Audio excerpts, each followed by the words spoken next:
It's really no secret that our world is changing and not necessarily for the better. Our beautiful planet is warming, and we have ourselves to blame.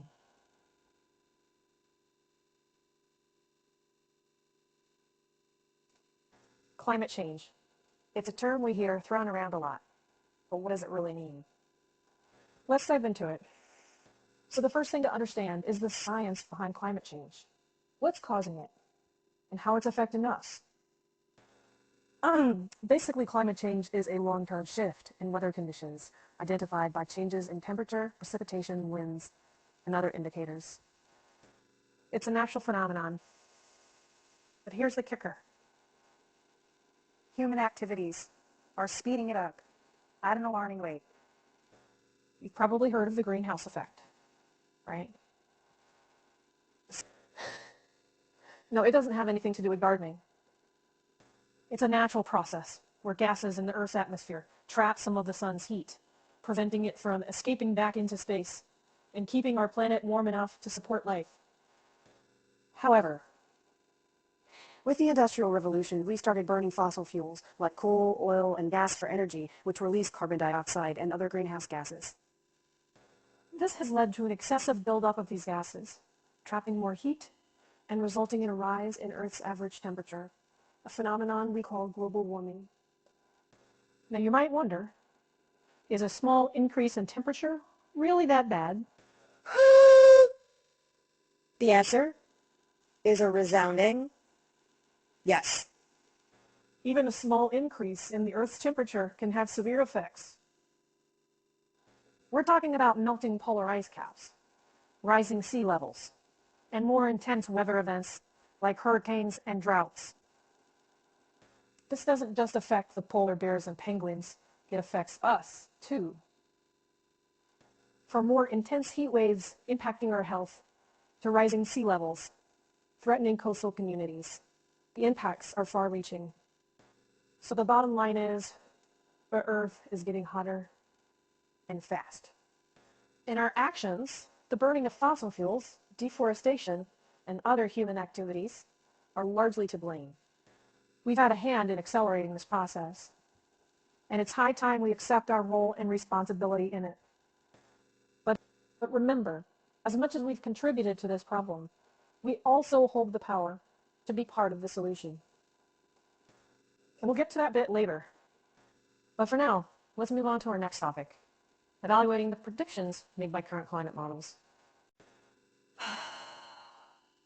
So now that we've got a grip on what climate change is and how we humans are contributing to it, let's dive a little deeper. We're going to look at something that scientists have been using to predict what our future might look like, given the current trajectory of global warming. They're called climate models. Climate models are basically advanced computer programs that simulate the interactions of the atmosphere, oceans, land surface, and ice. They are used for a variety of purposes, from studying the dynamics of the weather and climate system to projections of future climate. But they're not crystal balls. They're tools. And like any tools, they have their limitations and uncertainties. Okay? So what are these models saying?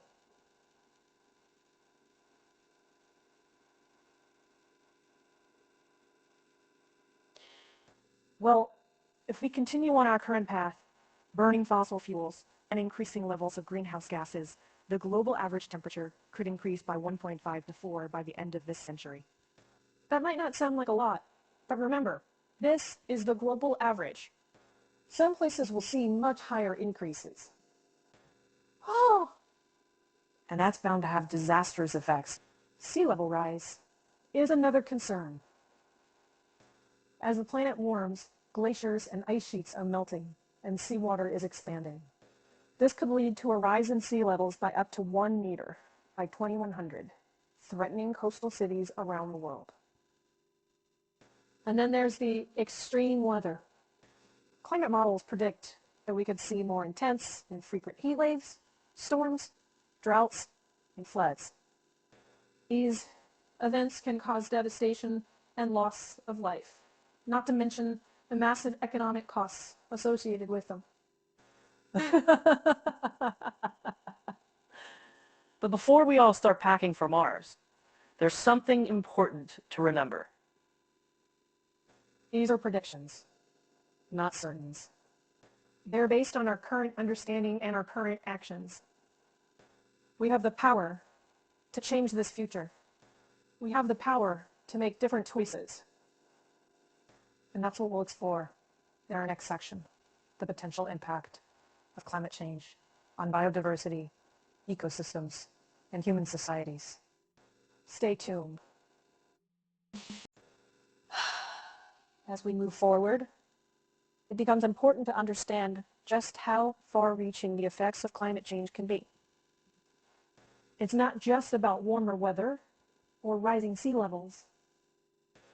It's about the impact on biodiversity, ecosystems, and us humans. Let's start with biodiversity. This is the variety of life on Earth in all its forms. It's under threat. Changes in climate can cause shifts in the geographical ranges of species, changes in their population sizes, and even extinctions.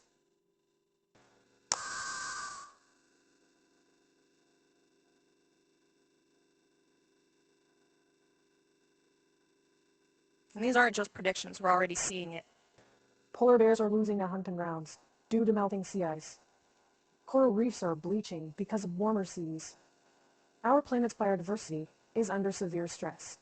Next up, ecosystems.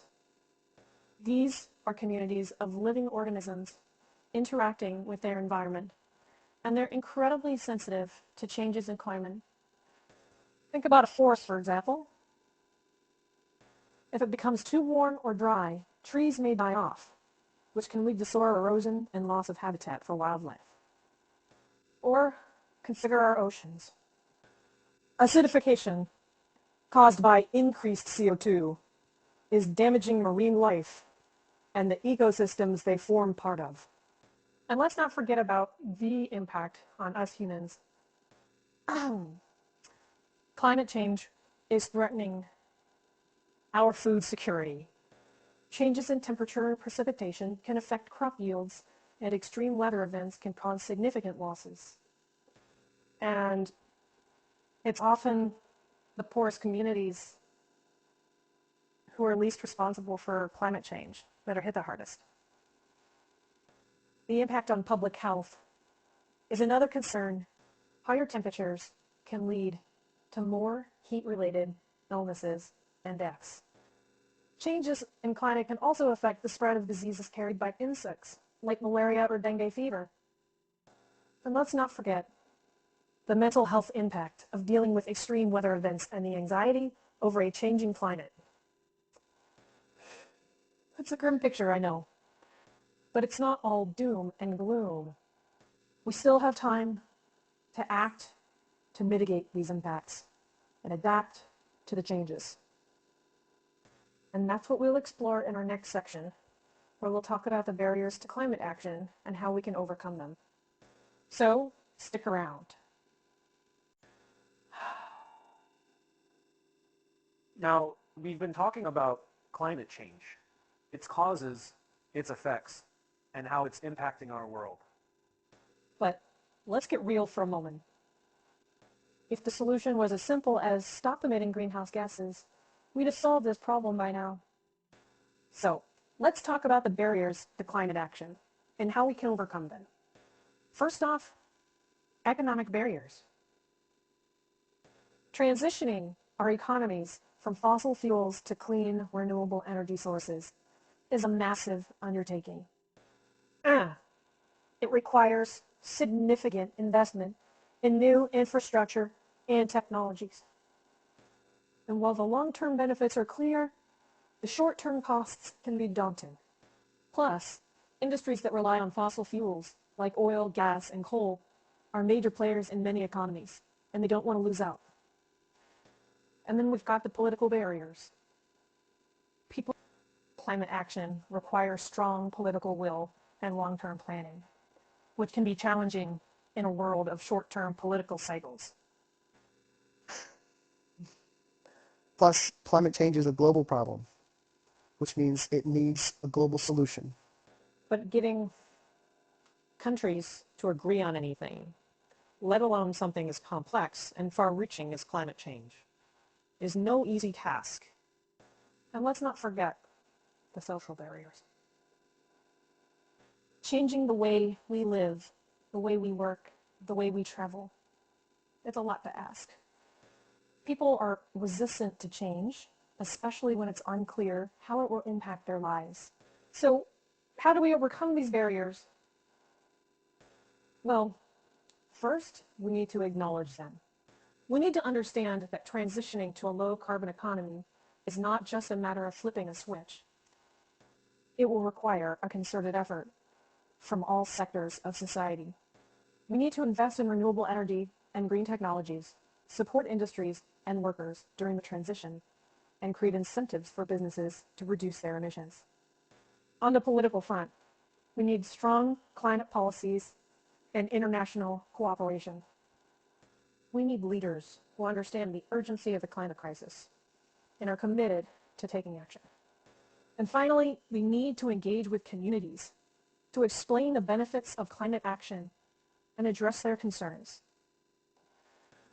We need to show people that a low-carbon future is not just possible, it's desirable. It's a big task. No doubt about it.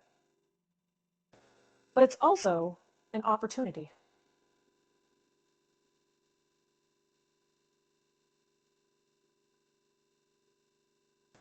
An opportunity to create a cleaner, healthier, more sustainable world. And in our next section, we'll talk about the role that international cooperation, government policies, and individual actions can play in making this a reality. So stay tuned. All right, we've reached the final leg of our climate change journey, and it's an important one. We're going to talk about the role of international cooperation, government policies, and individual actions in mitigating climate change and adapting to its effects. Climate change is a global problem, and it requires a global solution, making international cooperation vital. The Paris Agreement, for example, is a landmark deal where almost every country committed to limiting global warming to well below 2 degrees Celsius above pre-industrial levels, and to pursue efforts to limit the temperature increase even further to 1.5. It's a huge step forward, but it's just the beginning. We need to continue these efforts, improve on them, and most importantly, make sure countries follow through on their commitments. Then we have government policies, and these are crucial. Governments have the power to regulate industries, provide incentives for clean energy, and invest in climate research. They can set ambitious targets for reducing greenhouse gas emissions and create policies that encourage sustainable practices. They also have a key role in helping communities adapt to the impacts of climate change through things like building infrastructure to protect against sea level rise or developing drought-resistant crops. But it's not just about governments and international agreements. And individuals also have a significant role to play. From the choices we make in our daily lives, like reducing our energy use, recycling, or choosing to walk or cycle instead of driving, to bigger decisions like voting for leaders who take climate change seriously, every little bit helps. It's easy to feel overwhelmed by the scale of the problem. But remember, change can start with just one person, one action. Whether it's switching to a plant-based diet, installing solar panels on your house, or simply talking to your friends and family about climate change, you can make a difference.